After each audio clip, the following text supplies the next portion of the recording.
Welcome to Delta Wing Aviation Academy, where we prepare you for takeoff. Hello, pilots. Welcome to Delta Wing Aviation Academy, where we prepare you for takeoff. In this regulation-focused video from our Private Pilot series, we'll be covering the Private Pilot Airplane Airman Certification Standards, specifically Task A, Pilot Qualifications. Today's focus is PA.I.A.K1, Recent Flight Experience Requirements for Private Pilots. We'll break down two main critical FAA regulations every pilot must understand. FAR 6156, Flight Review, FAR 6157, 90-day passenger currency. Throughout this video, the exact FAA regulations will be displayed on the screen, so feel free to pause, read carefully, or take screenshots at any time. We'll explain each requirement step by step, using simple explanations, real-world examples, and check-ride-ready tips, with nothing missed. And if you're short on time, be sure to stay until the end for a quick wrap-up summary that ties everything together. If you find this video helpful, please like, share, and subscribe. Your support helps us continue delivering clear, FAA accurate aviation education. All right, pilots, let's begin. Let's start with a flight review. FAR 6156, often referred to as the Biennial Flight Review, or BFR. What is a flight review? A flight review consists of minimum of 1 hour of ground instruction, minimum of 1 hour of flight training and evaluation conducted by an authorized flight instructor. The total time may vary depending on your knowledge, experience, and proficiency. What does the review cover? The flight review focuses on two main areas. 1. Regulations, Part 61 and Part 91 rules applicable to your certificate. 2. Maneuvers, demonstrating safe, smooth, and competent aircraft control. How often do you need to complete a flight review? The FAA requires a flight review every 24 calendar months. Example, if your last flight review or check ride with a DPE was on May 11, 2019, your next flight review is due no later than May 31, 2021. Important reminder, always make sure you receive a proper logbook endorsement after completing your flight review. No endorsement equals no valid flight review.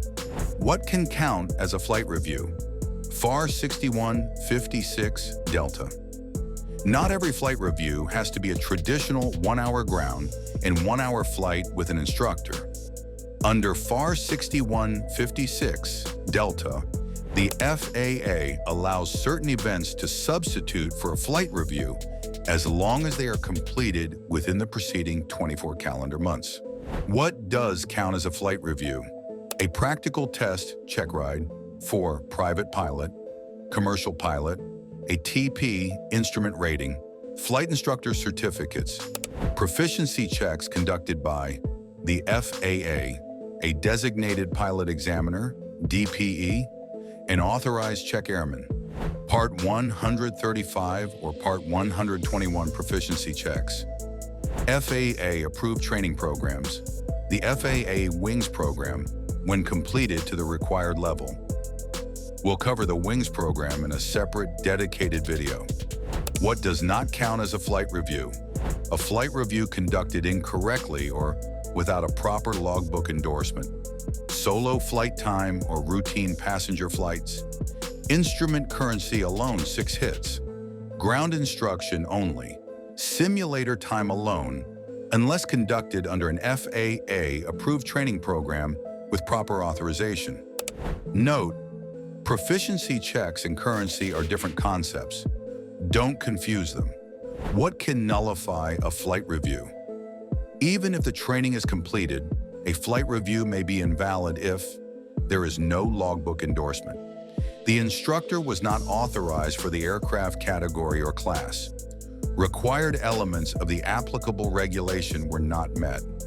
For example, for a traditional flight review under FAR 6156 Alpha, You must do at least 1 hour of learning on the ground and 1 hour of flying. If you do less than 1 hour of either, the flight review doesn't count. The logbook entry is fraudulent or incorrect. Oral exam/checkride tip. If an examiner asks, what can substitute for a flight review? Your answer, a practical test, a proficiency check, or an FAA-approved training program such as Wings, completed within the preceding 24 months. What makes a flight review invalid? Your answer, lack of a proper endorsement, an unauthorized instructor, or failure to meet the minimum ground and flight requirements. Now let's move on to recent flight experience for carrying passengers, commonly known as 90-day passenger currency, FAR 6157. This requirement is covered under FAR 6157, and it applies anytime you want to act as pilot in command while carrying passengers. What does the regulation say? No person may act as PIC of an aircraft carrying passengers unless, within the preceding 90 days, that person has logged 3 takeoffs and 3 landings in the same category, class, and type of aircraft to be used. This experience must be logged, and it must be completed before carrying passengers. Special rules to remember. Night operations. If passengers are carried between 1 hour after sunset and 1 hour before sunrise, the 3 takeoffs and landings must be performed at night. Each landing must be to a full-stop, tailwheel aircraft. All 3 takeoffs and landings must be to a full stop, day or night. Important FAA clarification. Simulators. Passenger currency takeoffs and landings must be completed in an aircraft. Flight simulators, or FTDs, do not count for 90-day passenger currency under FAR 6157. Unlike instrument currency, this requirement cannot be met in a simulator. Very important reminder.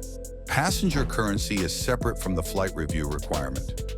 To legally act as PIC while carrying passengers, you must have a current flight review under FAR 6156, current 90-day passenger currency under FAR 6157. Having one does not replace the other. Checkride tip. Examiners love to ask this question. Can you carry passengers if your flight review is current, but your 90-day landings are not? Correct answer. No, both are required. Wrap up and checkride tip. That wraps up the recent flight experience requirements under FAR 6156 and FAR 6157. Before you fly, or before your checkride, use this quick currency checklist. Flight review. Every 24 calendar months, minimum 1 hour of ground instruction. Minimum 1 hour of flight training conducted by an authorized instructor. Proper logbook endorsement required. Acceptable substitutes include a checkride, a proficiency check, the FAA Wings program, an FAA-approved training program, passenger currency, every 90 days 3 takeoffs and landings, same category, class, and type, night takeoffs and landings required when carrying passengers at night, full-stop landings required in tailwheel aircraft. Final tip. Take a screenshot of this checklist and use it to track your currency. Staying current doesn't just keep you FAA compliant, it keeps you safe, confident, and professional every time you fly. Thanks for watching today's video on recent flight experience for private pilots. If this helped you, don't forget to like, subscribe, and share. Your support helps us continue creating clear, FAA accurate aviation education. Fly safe, and I'll see you in the next video.